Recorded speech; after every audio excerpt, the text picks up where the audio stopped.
Hi, we're Troy and Marddi Rahn, founders of Higher Connection Marriage and creators of Divorce Proof Your Marriage strategy.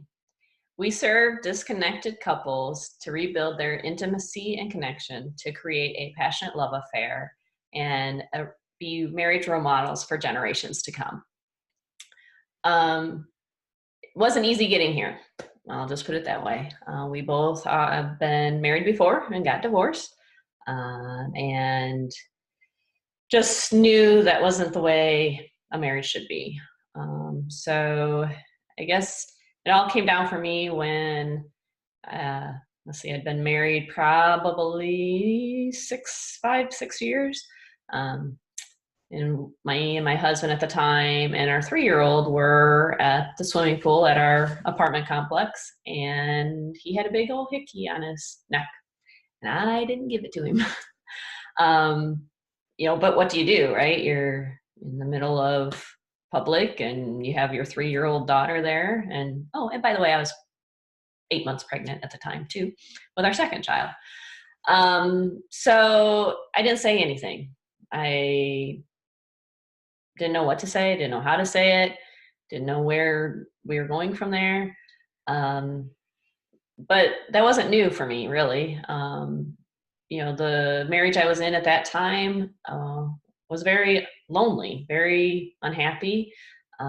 We didn't talk, so there was a lot of silence.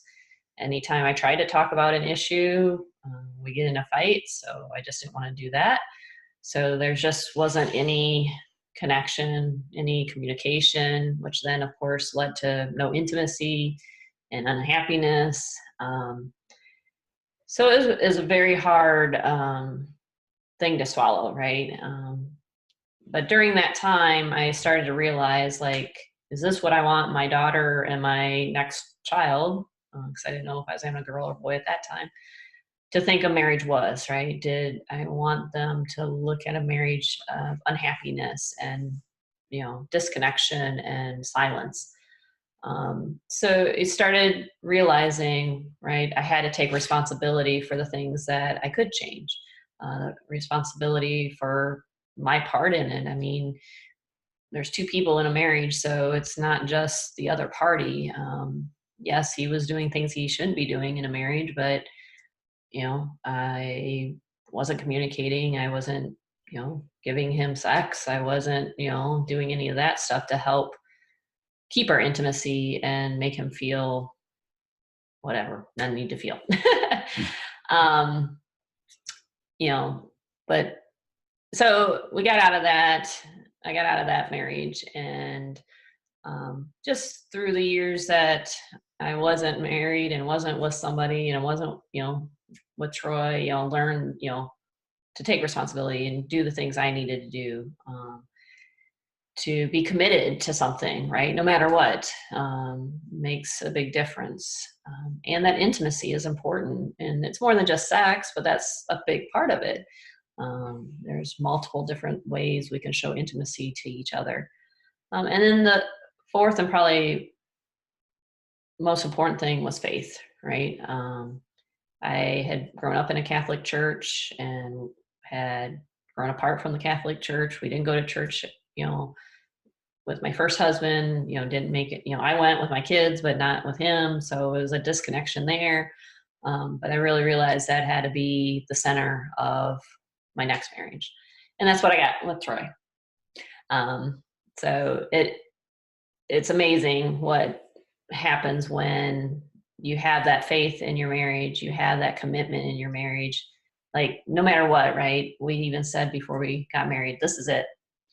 This is it, nothing else. We're stuck with each other till the day we die. No matter what, we were going to work through it. And we've had our challenges, financial challenges, separation challenges, because I'm in the military, so physically separated challenges, blended family. He has kids, I have kids.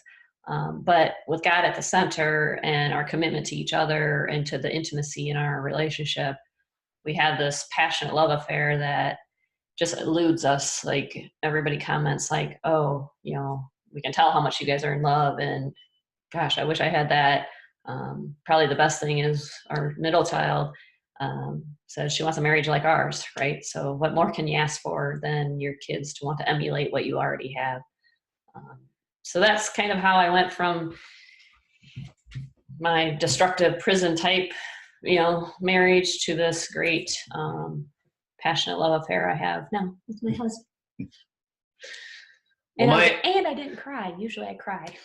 My story is not quite as dramatic and as Marddi's, but I was married for 7 years the first time around. We had 2 kids, a 5-year-old and I'm not even sure how old the youngest was when all this happened. A couple years old, maybe. Yes, she would have been 2. Yeah. They're 3 years apart. Yeah, there you go. See, I know more than he does on his children. So we had a couple kids, and we were going through struggles, and we've always been we were always a disconnected couple for the most part. I've never had the connection that Marddi and I have at all, ever. So we fought a lot, and probably, 7 years into the marriage, we actually decided to separate just because we were fighting all the time, and I was tired of seeing the kids seeing it. And, with a 5-year-old, he was getting old enough to know what was going on. And that's, it's kind of the same thought Marddi had, is I don't want them to be around that. So we decided to separate. I went and lived with my parents for a little while. And we were separated. We were trying to work through it. We did do some therapy, that kind of stuff. Wasn't really working very well. And things were going the wrong way really quick. And I remember one day my ex-wife said she wanted to take the kids to Detroit for the 4th of July. And all I could think of was that my kids aren't going to ever come back. The fact that she was going to Detroit, which is right next to Canada, which who knows what'll happen. And I was just done. So that day that she told me that, I went to a lawyer, and we basically filed for divorce. So my first marriage, I filed for divorce on our anniversary date, actually. Was ironically enough, I guess. So, but yeah, it was tough, so what do you do with the kids, and then my soon-to-be ex-wife decided to move back home down in the Quad Cities. And, so we were really separated from the kids, and the kids became my total priority all the time,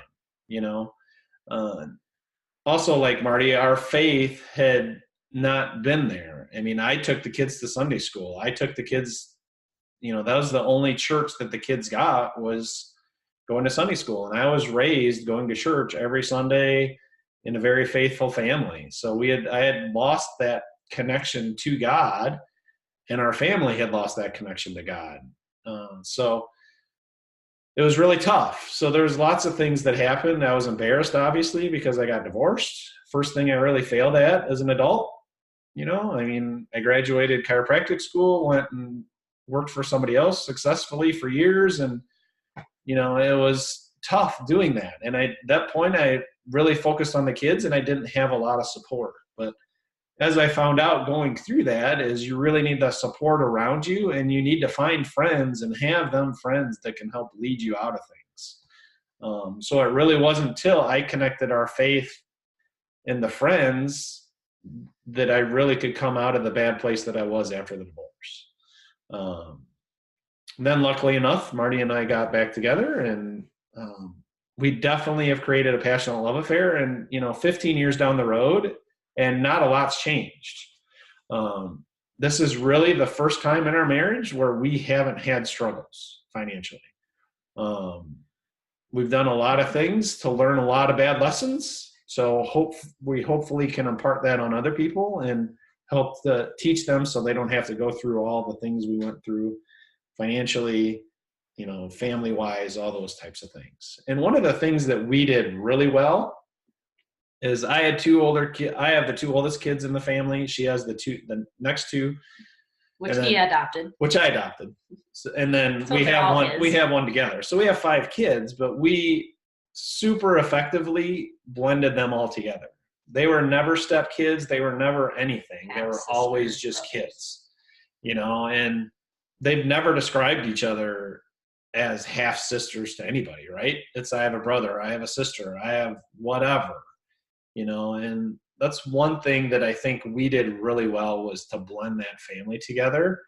And so they know that God needs to come first, and then Marddi comes, because when we started this out, we said we didn't want the kids coming between us. And that's what I'm stuck with him forever. Right. And kids are only here for 18 years, right? I mean, the goal is to make them productive members of society. So, so that's where we're at. I mean, that's what we've done. That's what we continue to do. Yeah. So this is Troy and Marddi reminding you to keep God first, your spouse second, and intimacy always. And have more sex.